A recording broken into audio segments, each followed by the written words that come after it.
Welcome to Dodgers Dogs. As part of the Dodgers Daily Network, Casey Porter here. So glad you decided to tune in. And hey, fans, I know the Dodgers dropped their first game of 2026. I know it's frustrating that we're not going to go 162-0, all of those types of things that you might want to say. I get all that. Hey, but I am in a great mood today. This is a great Dodgers team. There were a lot of things about last night's game that have me fired up, and we're going to get into that. You know, the big picture, nobody wants to hear that after a loss. I get it, but you're going to hear it in this show today because, to be honest with you, after watching last night's game, although the Dodgers did lose to Cleveland, I thought Cleveland played a great game.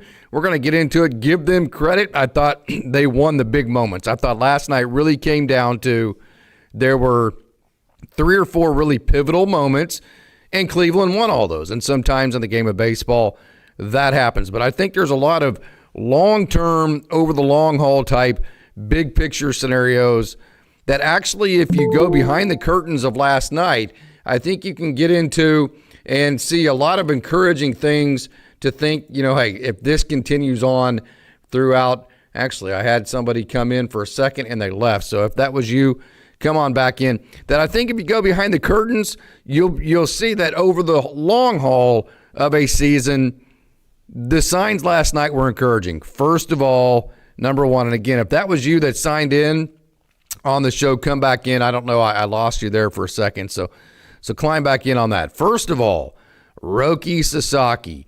I thought Roki Sasaki wasn't necessarily great last night. I think there were times to where Cleveland helped him, especially early in the game. They helped Roki Sasaki get off to a good start because they were very aggressive. And so they were swinging at pitches that were out of the strike zone. That's something that Roki Sasaki needs. But having said all that, having said that, I think that Cleveland helped Roki Sasaki get off to a good start.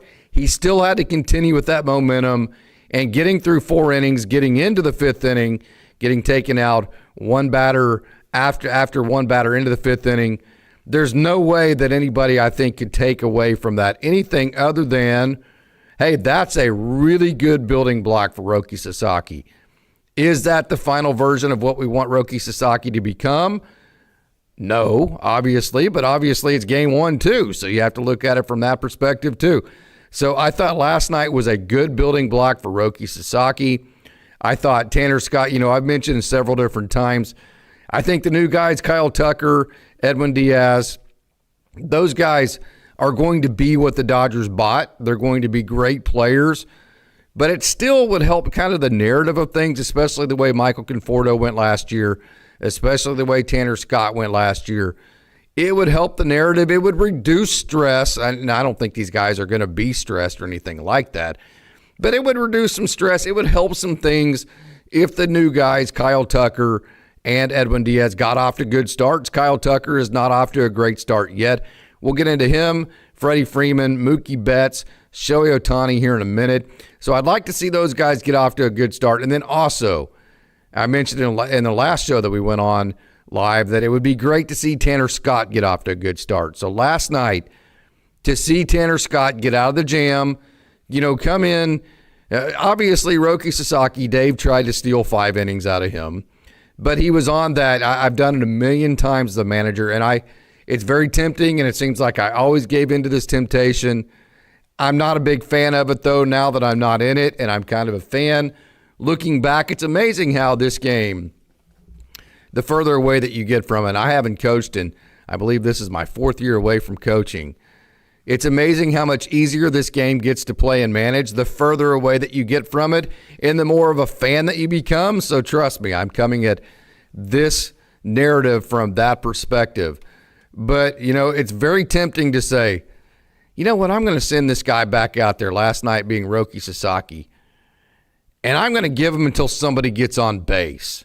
Managers do that all the time because you're like, man, it sure would be nice to steal that 5th inning and only have to cover 4 innings here. It'd be nice for Roki's confidence. It'd be nice for our bullpen. It'd be nice to set up the rest of the series, all that kind of thing. Very tempting. When it doesn't work, what you do is you bring in guys with traffic already on base, and that usually does not work out. That's usually not a good thing. So I say that to say, good job, Roki Sasaki, getting through 4. Obviously, you want to build from that, get to 5 next time, get to 6. I think that was a good statement from Dave Roberts. That's what we expect of you. Boy, and give Tanner Scott credit coming in with a runner already on base, then getting into an even bigger jam than that. And then, to be honest with you, just throwing a fastball right down the middle. Now, it was the lower half of the zone. But throwing a fastball right down the middle and saying, you know what, I'm Tanner Scott. I have an electric fastball. You're not going to hit it. I'm going to win this big moment with that fastball. And he did. So I thought, hey, I don't want to be overly dramatic at all, okay? But in games, there are turning points. And I think sometimes from a momentum perspective, I think that's why. Because one turning point can change momentum one way or the other. So having said that, I think last night, getting out of that inning, not just getting out of that inning for Tanner Scott, but the way that he did it with a really good fastball, going through the meat of the Cleveland lineup, I think that's a situation where even as a grizzled pro, a guy that's, hey, we're in a 162-game season who has had a lot of success in the past, all these guys need momentum. It's to say a guy's not confident is the difference is way different to say they don't have their confidence at that moment.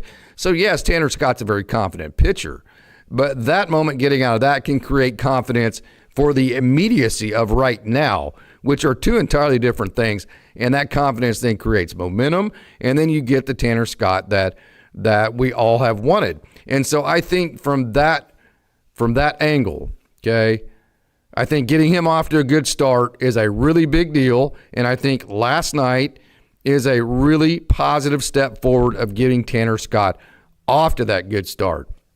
I also think with what happened in spring training, I know Dave will tell you that spring training results aren't indicative at all about what could happen in the regular season or what usually does happen.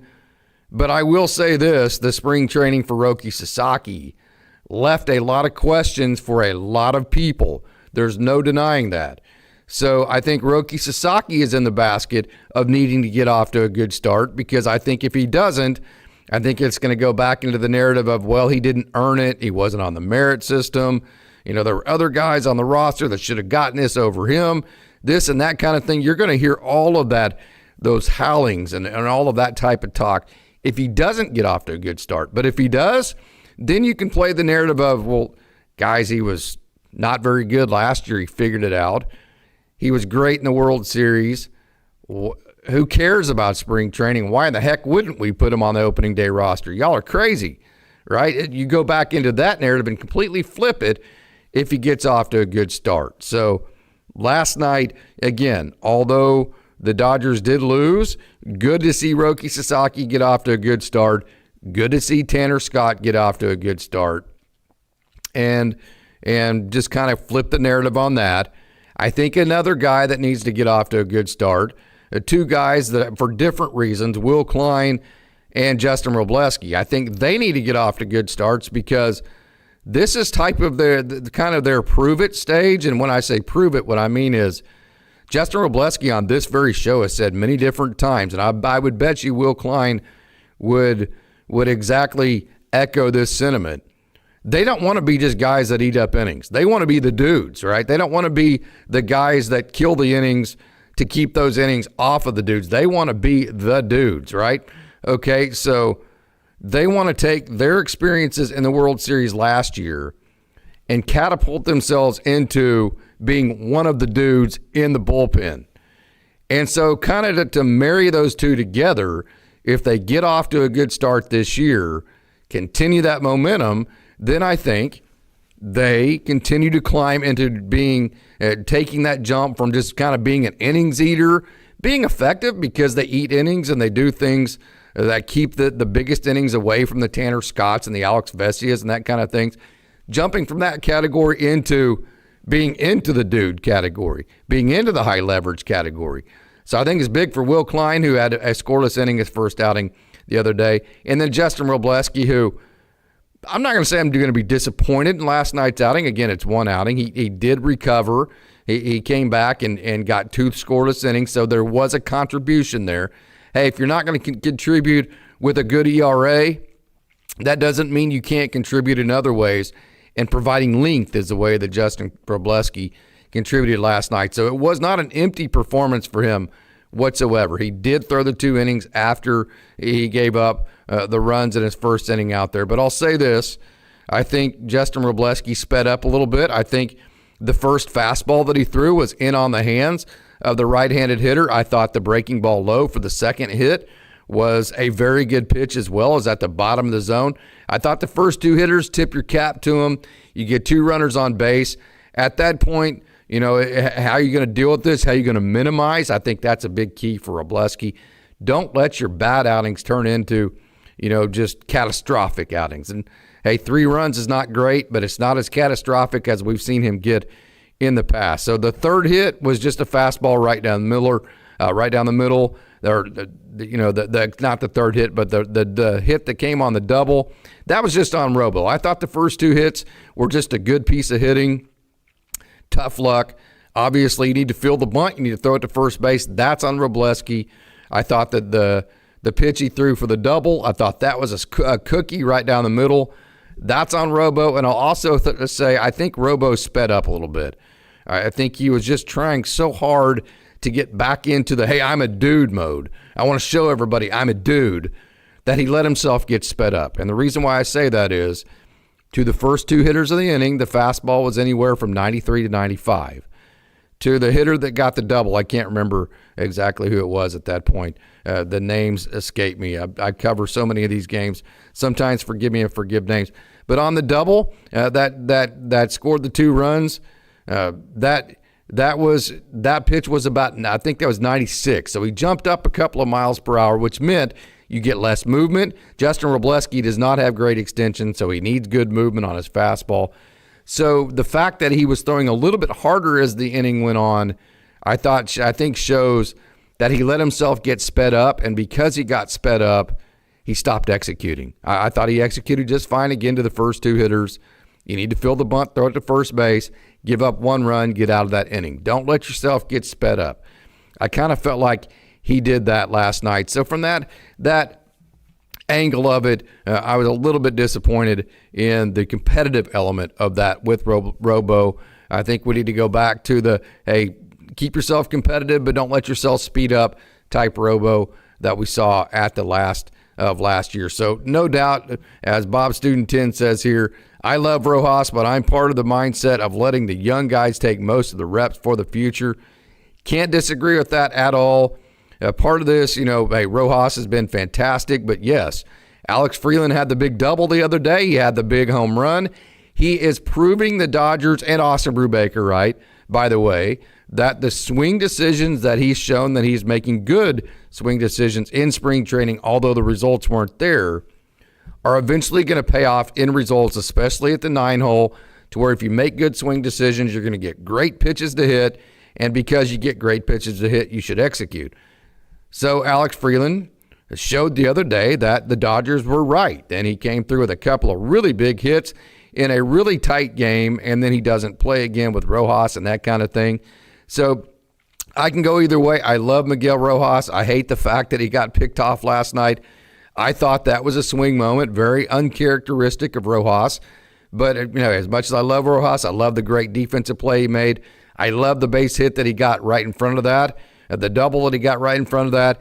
But I just got to point blank say, uncharacteristically, that was a poor play by Miguel Rojas, and I do think that was a turning point in that game. So I think the takeaways, I think Tanner Scott's a great takeaway from last night. I think Roki Sasaki is a great takeaway from that game last night. And then despite the fact, here's another takeaway for me. The Dodgers are 3-1, okay, on the season, which if you play 75% baseball, you're going to win over 120 games. So the Dodgers to this point have been nothing but, in terms of winning and losing, have been nothing but absolutely awesome, even with the roster they put together. So, again, if you win 3 out of 4 of all your games, you're going to be one of the greatest teams of all time because you're going to win over 120 games. So even going 3-1, they have done that with Shohei Ohtani, Mookie Betts, Kyle Tucker, and Freddie Freeman hitting just 189 collectively. 189. Try that on for size. Now, what happens when Mookie Betts, Shohei Ohtani, Kyle Tucker, Freddie Freeman? What happens whenever they don't hit 189, right? What happens in that scenario? So that, to me, that's another takeaway of, hey, don't make too much out of one game. There are some overarching overall things that are happening that would show over 162 that this club is kind of right on track as to what you want them to be. Because if those guys start hitting at all, let's say they don't double that, but they get that up to collectively a 260, 270, you're already playing 75% baseball, 3 out of 4 baseball. What happens then? I think that's an exciting takeaway from last night, even in a loss as well. So that's kind of what I'm talking about, the Tanner Scott thing. Now, although you lose, you're going to lose some games. And to be honest with you, Austin Hedges, how many times is he going to get 2 hits? I mean, he's a light-hitting catcher, right? So, again, give Cleveland credit. They just won the big moments last night. Hey, Mr. Classic, we've been slumping since the start of 2025. Yeah, V-Track 189 is not something to be proud of. It's a kick.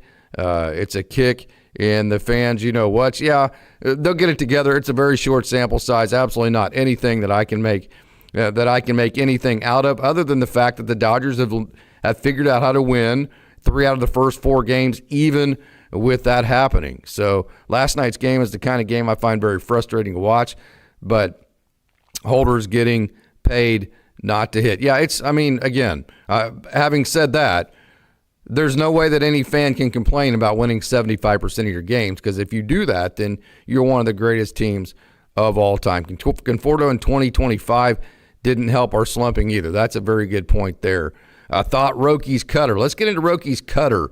This is a great point by Showtime LA.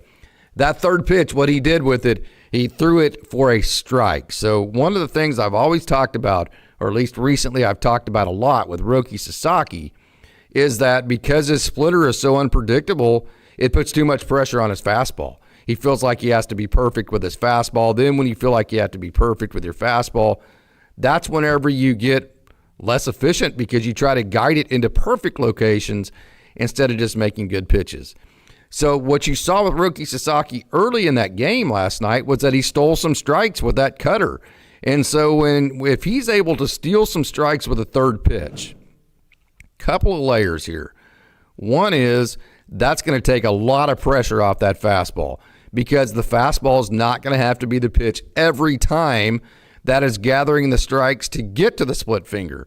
So if he can gather strikes with the cutter, it takes pressure off the fastball. Now he doesn't have to be perfect with the fastball. Now, like we saw last night, he can let it rip and throw it 99, okay? And it doesn't have to be to perfect locations because it's coming off the cutter. Second of all, it gives him another speed differentiation. It gives him another velo band, is what they call that. That's huge, because that's just another part of the equation that a hitter has to account for. And then the third thing is, if he can get ahead with the cutter and then just not have to be perfect with the fastball, then he almost never has to throw strikes with a splitter, because he's going to be ahead in the count so much on hitters that hitters have to see the strike concept coming into the zone. They have to commit, and then they have to swing, even if it's a strike to ball concept with the splitter. And we saw that effect last night with Cleveland. So I think that cutter is a game changer, because I think it gives him a pitch to steal strikes ahead in the count. I think also he can steal some strike threes with it if a hitter's looking for maybe a splitter, and instead you get the cutter. And then also what it gives him is another tunneling point. So kind of what I'm saying is, you can throw your cutter right here and it's going to turn like that, okay? And you can start the same tunnel point with the splitter and it turns like that. So you can literally just kind of start both the cutter and the splitter right down the middle of the plate. One turns left and tumbles, one turns right and tumbles, and the hitter has no idea which way it's going, which is also another reason why hitters will have to commit and swing at those strike to ball concept splitters more often. And again, you saw that last night. So I don't think I'm overstating it when I say that cutter for Roki Sasaki, if he can steal strikes with it, if he can tunnel it with his splitter, is not just a good pitch. It could be a game changer for Roki Sasaki. Hey, V-Track says, I want to see some opponents struggle every inning to get 3 hard outs against the Dodgers. I don't want to see the Dodgers making 3 easy outs. Mr. Classic, we look great on paper with the best lineup in history, but in reality, it's far from the best lineup. In the perfect world, we should be raking 1 through 9, and I think there's going to be lots of periods throughout this season where the Dodgers do rake 1 through 9, okay? And so my point is here, you can look at this, you can either look at this glass half empty or glass half full. Glass half empty is we should be better than this, we should be hitting better than this, what's going on, it's frustrating, that kind of thing to me. Glass half full would say, heck yeah, we're not hitting. Okay, it's baseball. It's a long season. It's 4 games. You can't take anything out of a 4-game window other than we're not hitting and we're still winning games. And we're still winning games at a historic clip. So imagine what will happen when we do start hitting. It's kind of like that coach at halftime. You say, guys, we're shooting 22%. We're missing our free throws. We're not doing anything we're supposed to do to win this game, but yet we're still up by 5. Well, imagine if we do just start playing well, we're going to win this game by 25 or 30. So let's just relax and go out and do it. Hey, how about Will Smith? And again, I'm going to put this in the chat. So if anybody wanted to come, you know, I don't like being by myself. So there is the link right there to the show. Come on into the show and let's talk some wonderful Dodgers baseball here. I wonder, okay, before we do, we have a terrific Down on the Farm show today. We're going to cover all the action in Oklahoma City over the weekend. We're going to cover Hyesung Kim. We're going to cover James Tibbs III, Ryan Fitzgerald, Michael Ciani, Kyle Hurt, Garrett McDaniels. All these guys in AAA Oklahoma City got to spend the weekend there at Bricktown Ballpark. So we have a wonderful Down on the Farm show today. So, hey, please do stick around and watch our Down the Farm segment when we get done talking about the Dodgers. Okay, so how about the home run from Will Smith over the weekend to flip the scoreboard to give the Dodgers their second victory of the year, which means 2 out of his last 3 home runs have been game winners. One, obviously, in Game 7 in the World Series, and then this one to flip the scoreboard in the second game of the season. I just wonder if you did in your research, how many players in the history of baseball could claim that 2 out of 3 of their last home runs have been A, game winners, and then B, one of them be in the World Series Game 7. How many guys, of all the things that have happened in baseball throughout the years, of all the people that have played, of all the events that have happened, of everything that has gone on, how many people could make that claim over the years? That would be my question. That's an amazing thing to me, the amount of clutch factor that Will Smith has had. And so I kind of wanted to point that out, just how amazing that is, what we're seeing from Will Smith right now. And in the house, we have Chuck Huddleston. Chuck, what's up, man? Chuck, can you hear me? Let me get the video. Let me get the audio here where he can actually hear me here. Chuck, can you hear me now? Can you hear me, Chuck? All right, there we go. What's up, Chuck? Not too much. I was going to wait and see if someone else want to come on. I don't want to, I want to take anybody else's bandwidth. I don't have much. I just to me, it looks like the Dodgers are kind of batting tentative. It's like they're a little tight at the plate. I don't know what's going on, but maybe all the pomp and circumstance and all the celebration, but they look a little loose at the plate. And then about Roki, I'd like to see him do what they teach throughout the system, is get strike one. It doesn't look now. He doesn't look repeatable. Like every windup's a different windup. It seems like it's not repeatable. You got to get strike one, but I'm encouraged about the cutter. I think that looks good. But I mean, they're relaxed as far as coming back. We got to start getting ahead in games. I'd like to see them have a blowout so that and get their stats up so they can all relax at the plate. I'll say this. I think that the point that you made, the pomp and circumstance, when you're having all these ring ceremonies, I think we're having a little bit of feedback here, but whenever you have all these ring ceremonies and you have all of this, I don't know, just kind of the circus that's been around the Dodgers, it would be easy for them to kind of be a little bit mentally, I don't know if exhausted or tired would be the right way to put it, but it would be easy to kind of have a little bit of a lapse here early. And so if that were the case and they just kind of were a little bit mentally off at this point, even though they're the ultimate of pros, I think I can cut them a little bit of slack, especially considering, again, that they have won 3 out of 4. So that's kind of the way that I look at it. There has been a lot of pomp and circumstance. And, and ball players are used to building a routine and sticking to the routine. Some of them are superstitious. I mean, there's no routine to what's happened so far. No. So basically, Great point. They're going to settle in and they're going to come to who they are. Tucker's going to get comfortable.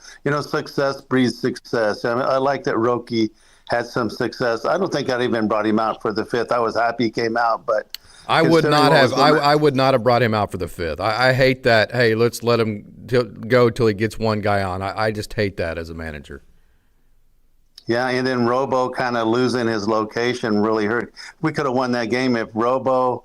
I mean, he was on the verge of getting out of that inning, and we probably win that game if he gets out of that inning. Yeah. I just think he let things sped up. I was a little disappointed in his execution. The one thing I've always tooted about Robo is that he is at his best when it matters the most.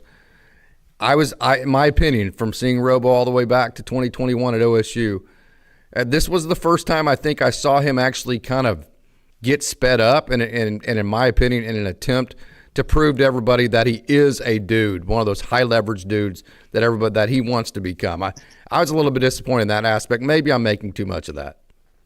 Well, I think some of that has to do with not getting in a game until Monday after everything is going on. You get prepared for the season. You almost have to wait a whole week to get into a game. I think that works against you. I was impressed by Tanner Scott. You know what? Last night's the first time I thought Tanner Scott looked like Tanner Scott from the previous year. So that's encouraging. I hope if he can repeat that another 2 or 3 times, then he can have a bad outing and just, okay, it was just a bad outing. I think he needs. That's the quick start I'm talking about. You're exactly right. I am concerned that Freeland's had to sit this long and not, I mean, and Rojas deserves it. I mean, he's hitting. He's hot right now. He's been hot all through spring. So how do you not keep Rojas in there in these lineups? Agreed. But Freeland, you're kind of cooling him off. I'm concerned about him. And Kim looked good. I was glad to get to see the game on Sunday at Sportsnet. And Thursday's game's on for those people don't know. Yeah. Thursday's game's going to be on. The off days they're going to do the minor league games when they're playing. So Kim looks really good down there. One swing I didn't like, but for the most part, I think he's working on his stuff. I don't know if he's played center field yet, but I want to see him get some time. If he's going to be the Swiss Army knife, he needs to get into center field. He played short instead on Sunday, which was good. He needs to play shortstop. He can play second. He doesn't need to go play second at AAA. He doesn't need any games at second base. He needs to play in center field, shortstop, center field, shortstop. Although Noah Miller needs to play as much shortstop as possible because Noah Miller's awesome there. Well, you know what? I don't think Kim needs to play that much shortstop either. I think he needs to. I would put him in center field as much as I could and let him play center field. But they got a lot of outfielders too, so it's a tough mix. Especially Siani. Siani needs every at bat because I think he's one they're really evaluating right now. Yeah, for sure. And they can DH him sometimes, But for the most part, they look good in AAA. I mean, the guys and Tibbs. Oh my God, that guy, he's knocking on the door right now. I mean, if he does this for another month or so, what do you do with him? Yeah, he was impressive. We're going to cover all those guys that are down the farm. There was one particular, his first home run on Sunday. I was about 15 feet away from it, and I can tell you it was a eureka moment for me. It was like, oh, wow. Hey, I'll cover that on down the farm, but that was an impressive home run, the one he hit dead center. And the wind was blowing out to the left field, but I don't think that was wind-aided at all. That was my question because then the announcer it's like Freeland I forget what his name is, Freeman, right? Alex Freeman, yeah. Yeah, he said the wind was blowing out during the game 2 or 3 times, and hey, you got to have, he's by himself. You got to talk when you're doing a radio broadcast. But I thought it looked like he hit those hard. It didn't look like they were wind-aided to me, but I was curious if they were or not. Yeah, I was there, and I did not think at all it had any kind of wind aid to it. So, how fast do you think it would be before James Tibbs got in, maybe is actually a real legitimate threat to become a major leaguer? Well, the thing is, where do you put him? Are you going to bring him up to the Dodgers and have him sit on the bench? I mean, he needs to play. I mean, he might just have a year like Greg Brock had back when he was in at Albuquerque. He might just hit 40 home runs down in AAA and just give him the whole year. Now, Mike Marshall, those guys were coming up. They didn't, because the Dodgers had a good major league team. They didn't bring those guys up because they needed to play. He probably needs to play as much as he could probably come up and have somewhat of an impact. Where does he play? What are your thoughts on Seve Zavala? I know Dalton Rushing obviously is squarely the backup catcher he caught last night. Zavala had 3 hits. He had a very impressive throw down to second base to throw a runner out. So what are your thoughts on him? There's a lot of quad A depth at AAA Oklahoma City. Curious your thoughts on Zavala. Yeah, it was kind of surprising. He's a little bit older, right? He's like 28 or something like that. 32, but yeah. 30, oh yeah, he's older. Yeah, I think, you know what, those are the kind of guys you need to be that third catcher in your system, because in a crunch, you could bring him up and he could, if something happened to Will or Dalton, I mean, he could sit there and he wouldn't play him very often, but he could fill in. He'd be fine, I think. You don't expect him to hit anyway. You don't expect him to hit. That backup, right. You don't expect him to hit. Right. And another thing, kind of what Mr. Classic's saying here, which is I think is exactly right.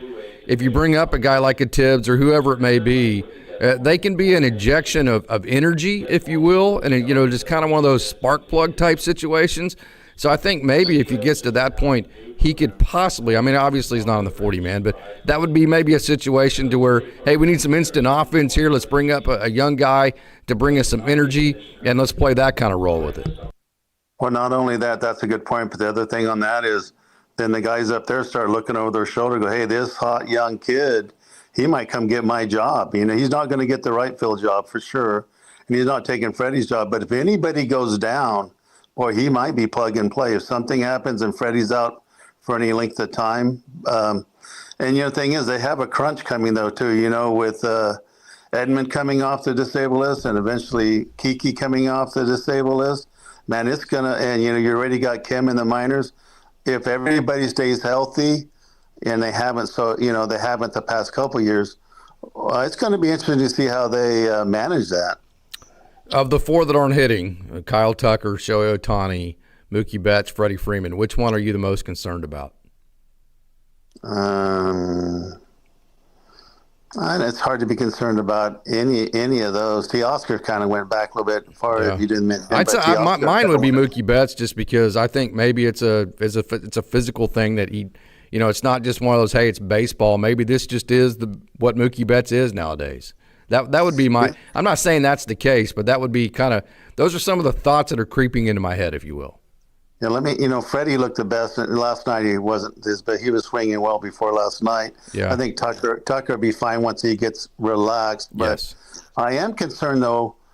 To me, this year I see a little bit of the age creeping in. Yes. I see little things I don't know what it is, but subtly I see, yeah, this person is a little bit older. That one is a little bit older. I can see it on him a little bit. So that is kind of concerning to me. And sometimes, part of the thing about coming from behind that hurts is sometimes they need a more of a sense of urgency.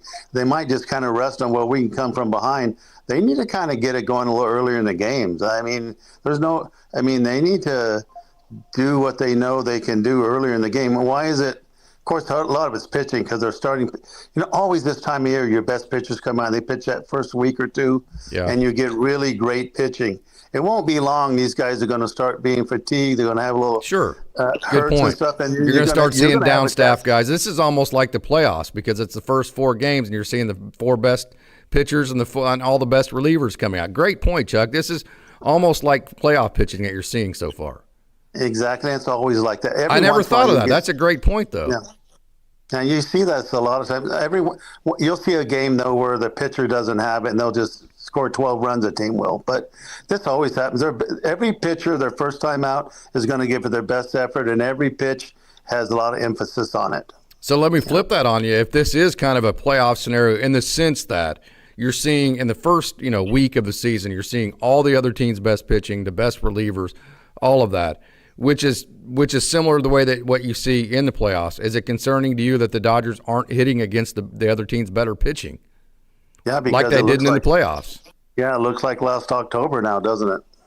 That's kind of what I'm saying. So, I mean, hey, you can say, like I'm saying, 1 of 162 or whatever, long season. But if you want to look at it from that perspective, it's a trend. It's not just a, hey, this is just 4 games. That's an interesting point you made there, Chuck. Well done. Yeah. Yeah. So it's concerning. I hope the team sees that. I hope Dave sees it and they see it and can make adjustments for that. And the players need to see it. Like, hey, why is it that we're having so much? Because, you can't miss those opportunities. Shohei's missed his pitch. Yes. 4 times at least. He goes through those stretches where he pulls off the ball. I mean, it just is what it is. Yeah, and one thing, I'll tell you what's encouraging though, is Pajas staying off that pitch that's spinning out of the strike zone on the outside corner. I like what I see from Pajas. I hope he can keep it up because and that catch he made too, that sliding catch he made the other day. I mean, Pajas. When he got a base hit off of a slider on the outer half too, so he's swinging at the ones that are staying on the plate. Yeah. T. Oscar gives a lot. He gets a lot of benefit from being buddies with T. Oscar because I think they kind of sound off each other. But I'm impressed with where Pajas is right now. I just hope he doesn't revert. When he starts to slump, don't go back to your old ways. Yeah, I can tell you his slumps are long and his hot streaks are usually long too. He's streaky, but it's not like it's from 3 games to 3. It's like his streaks are months long, the good ones and the bad ones. That's just always how he has been.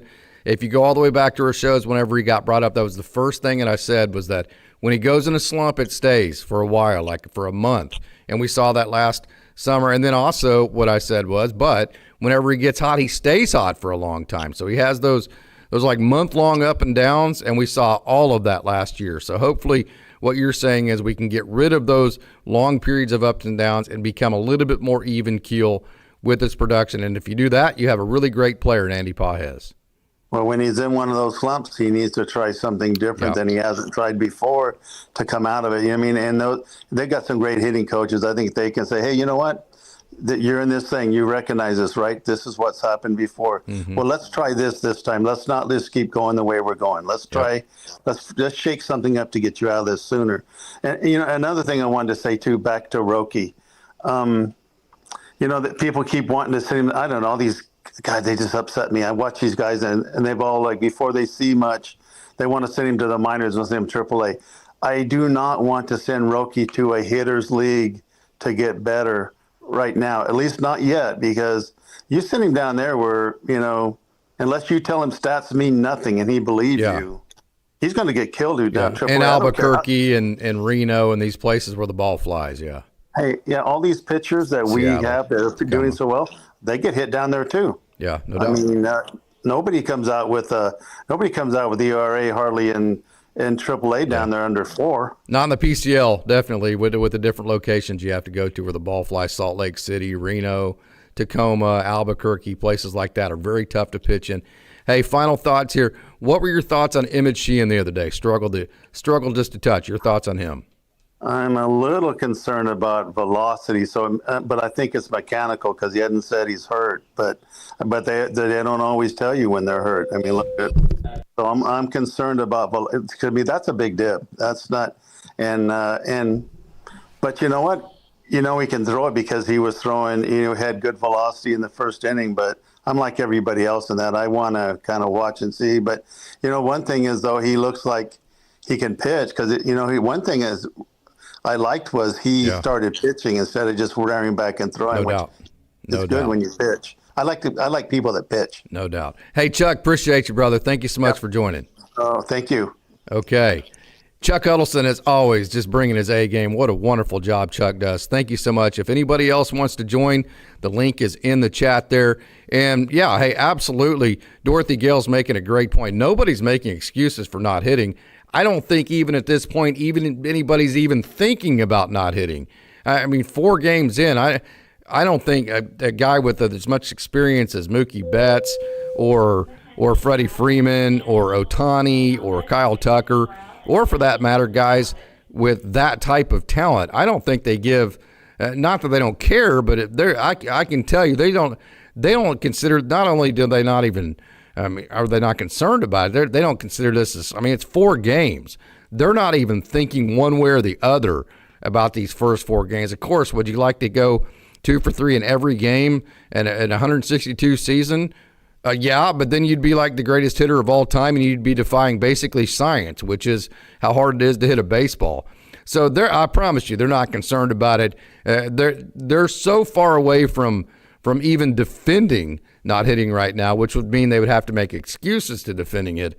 That it would almost be an insult to say that, hey, we're worried or this or that or anything negative about anybody that's not hitting, especially guys that have had such wonderful track records at a major league level. So this is not a if situation.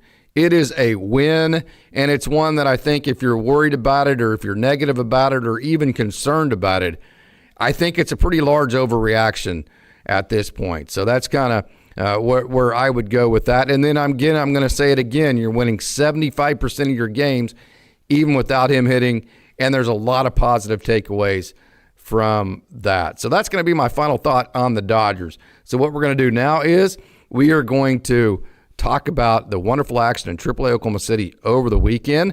So with that, let's not waste any more time. Let's get right to it, and let's take a trip down on the farm.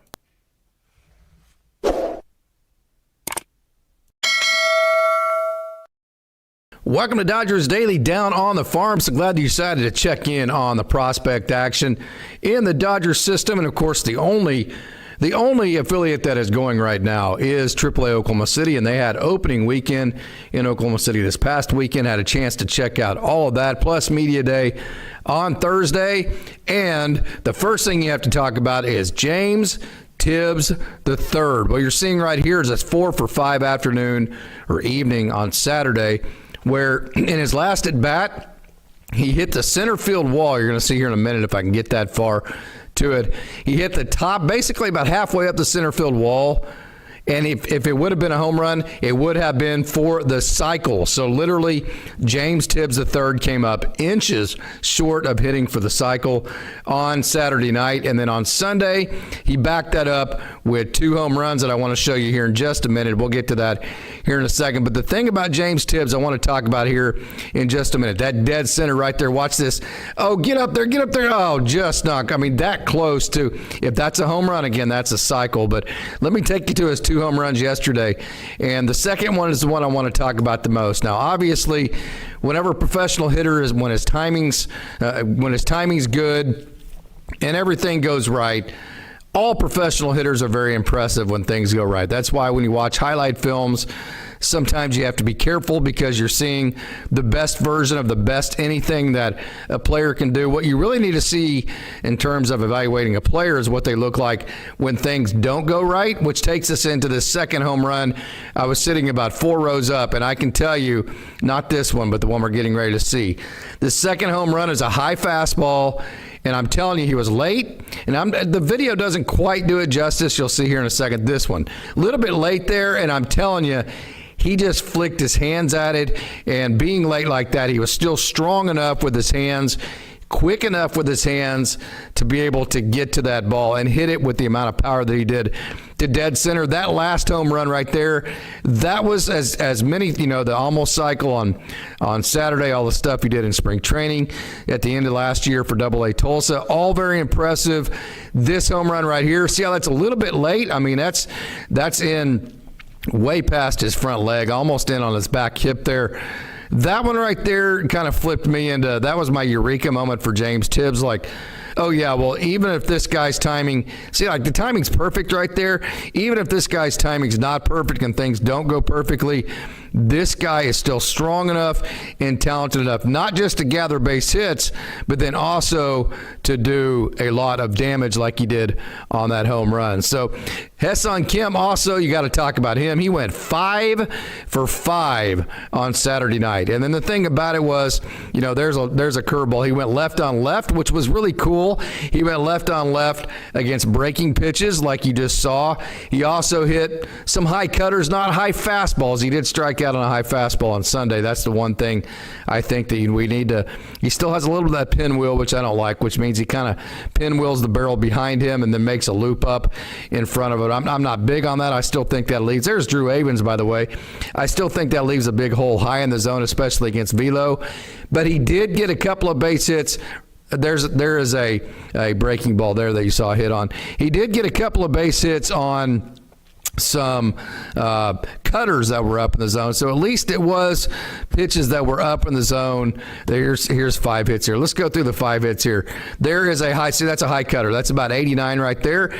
That's what you got. So it's not just necessarily the results, it's the process. Like, what does he need to work on? He needs to work on hitting the high velocity. Again, that wasn't necessarily the high velocity, high 80s. There's another high one there. That's another cutter at about 88, 89 there. So not extremely high velocity, but it was a high pitch, so that's good to see.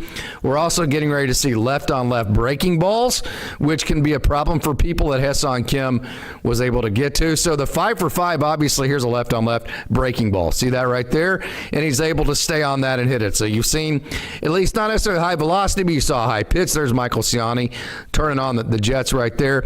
You've seen high velocity, and you've seen him hit left on left, which are two things that are very, very good to see from Ha-Seong Kim. Two things that you definitely want to see from him as part of the process. As to, hey, we talked about why was Alex Freeland chosen over Ha-Seong Kim. It's because of the process elements that Ha-Seong Kim has more to get better at in AAA than Alex Freeland does, and those are the things that I would say the most that he needs to work on the most. So hey, how about this? This is not James Outman, by the way. It's amazing to me, as much time as I spend with James Outman, as many times I've talked to him, as cool as that guy is, I still, when I see Ryan Fitzgerald, that's who this is, I still have to tell myself, this is not James Outman. I mean, it is just absolutely canning how much Ryan Fitzgerald looks like James Outman. And by the way, he had a bases clearing triple right here yesterday. And Ryan Fitzgerald, he's playing third base for AAA Oklahoma City. There's Michael Ciani again. Is off to a huge start for AAA Oklahoma City. 6 RBIs yesterday, including that bases clearing triple there. Again, third baseman. He was DFA'd by Minnesota, so believe it or not, James Outman and Ryan Fitzgerald were with the Twins organization at the same time. If you want to go on social media, they have a picture of Outman and Fitzgerald standing or sitting side by side with each other, and it is uncanny how much they look alike. 46 Major League at-bats, so more of that quad A depth. This is an Oklahoma City team that's more like, the early 2010s and before that, where AAA teams were just full of Major League guys that are just trying to get another shot to Major Leagues, that have Major League experience, that are on a minor league contract. That's this roster. Michael Ciani, Ryan Fitzgerald, a lot of the pitchers. There's a lot of guys like that on this team, so it'll be fun to get to know these guys and to see how they kind of integrate into the system and the type of role that they end up playing, and as far as depth and if they become more than just simple depth in the system, if they can actually make an impact. So, hey, the next pitcher I want to get to on Saturday night, Mr. Kyle Hurt. What you need to know about this: 1 inning, 1 hit, no runs, 3 strikeouts, 1 walk. I've been telling you, this guy is healthy and he's ready to make an impact. How about 97.3 average? That's not meaning he hit 97.3. Kyle Hurt sat 97.3 on Saturday night. The slider looked really good. The 2-pitch, sometimes he can drop a changeup in there. There's that changeup there, and he has a good slider to go with it as well. Right there, you see that cutter slider pitch. You've seen the big fastball that's at 97.3. The poise, I'm telling you, Kyle Hurt looks really, really good right now. There's the big fastball. Kyle Hurt looks fantastic right now. It's obvious that he is healthy enough to where I don't even think there's really a leash on him right now. And so I think, I don't know how, I don't know when, I don't know who's going to get hurt, I don't know who's going to be for. Don't ask me that. I don't know, because it's, but it just always seems like there's an opening for guys like this. I just think Kyle Hurt is poised to play probably a fairly large impact with the organization this year at the Major League level. And then Ronan Kopp, hey, you walk back-to-back hitters. That's the thing, kind of like we talk about Ha-Seong Kim. Get to the high velo. The left-on-left stuff is good. Swing and miss less. That's the process for Ha-Seong Kim. Throwing strikes is the process for Ronan Kopp.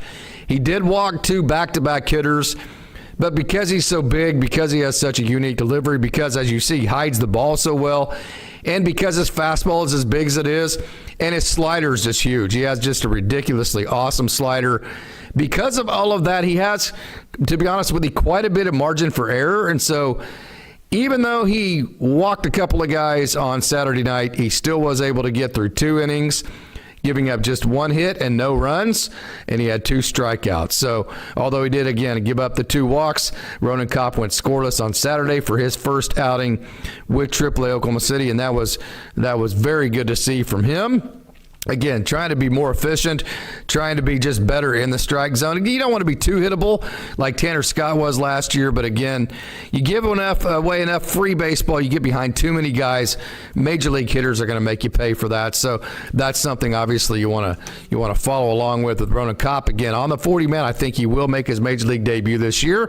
Another guy I think also, and not on the 40-man, but I think is a guy that has a good chance of pitching at the major league level with Los Angeles this year. A guy's already made his major league debut after his Rule 5, Garrett McDaniels. He looked really good Saturday night with AAA Oklahoma City. 1 2/3 innings, 2 hits, no runs, 1 strikeout, no walks.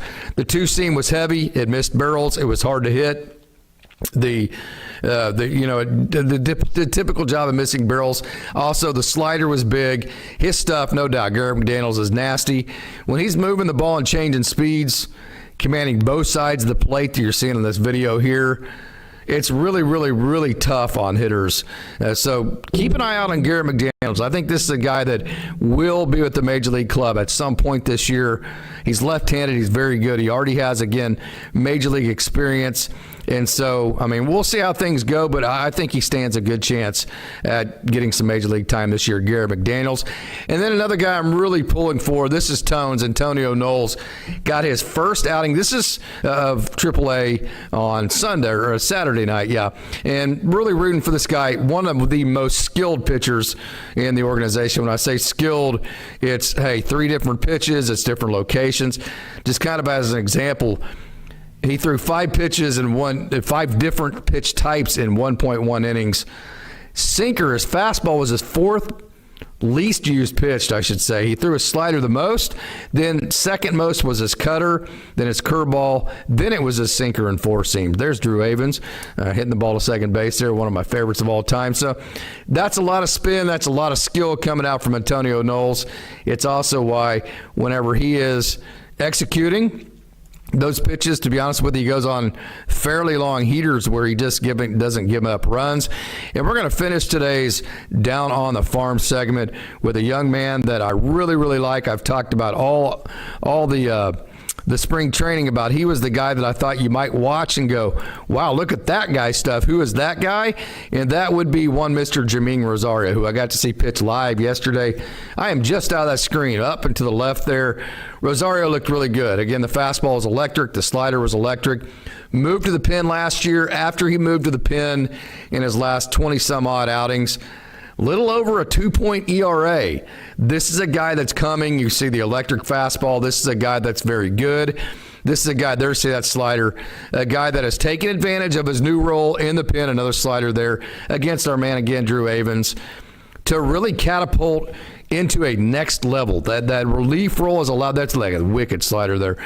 That relief role has allowed him to max out on what he's doing and just go full bore all the time, which has allowed his stuff to play up a little bit. And that slider you saw has over 2,600 RPM. So definitely keep an eye out for Jameen Rosario, as I think he's a guy that has really good stuff. I have no idea, whether he's actually going to get a shot at the major league level this year or not, but he is starting in AAA, which is a big deal for him. And so he's very close. So definitely keep an eye out for Jameen Rosario. Keep checking in every time he pitches. I want to thank you for tuning in to Dodgers Daily Down on the Farm. Thank you so much for your wonderful support here on Dodgers Daily. Dodgers Dawgs is part of the Dodgers Daily Network. As always, one last reminder, it's a great day to be a Dodger.